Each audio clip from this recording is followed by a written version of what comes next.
$50 nens i nenes de 8 a 16 anys es van disputar durant 6 dies el primer títol de campió del món júnior en la història del kiteboard.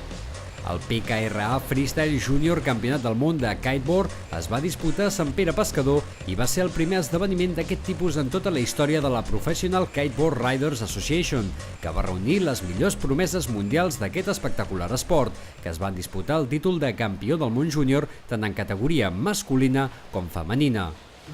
La PKRA, que és l'Associació Professional de Kite,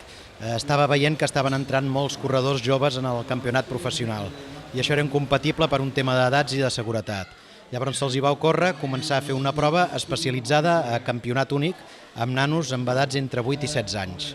Van estar sondejant una sèrie de puestos on poder fer-ho i els hi vam suggerir fer-ho aquí a la Costa Brava, que era un puesto reconegut per al windsurf i per la pràctica del kiteboard.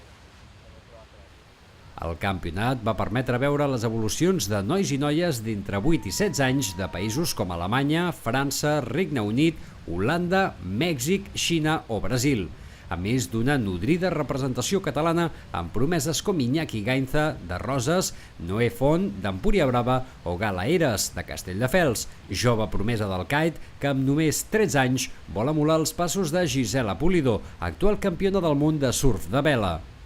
La prova es va disputar amb unes condicions excel·lents a la platja del Cortal de la Devesa, davant del càmping La Ballena Alegre, en la modalitat d'estil lliure, el que va permetre veure com, un a un, els participants s'anaven eliminant en rondes de 7 minuts, durant les quals van mostrar tot el seu repertori de maniobres i salts als jutges.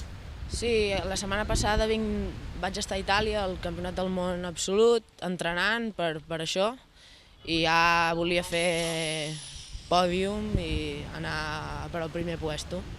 Crec que puc fer-ho bé. Finalment, Gala Eres en categoria de 8 a 13 anys i Noé Font en categoria de 15 i 16 anys van acabar aconseguint la primera plaça i, per tant, són nous campions del món de kiteboard, fet que assegura un futur brillant a Catalunya en aquesta disciplina esportiva.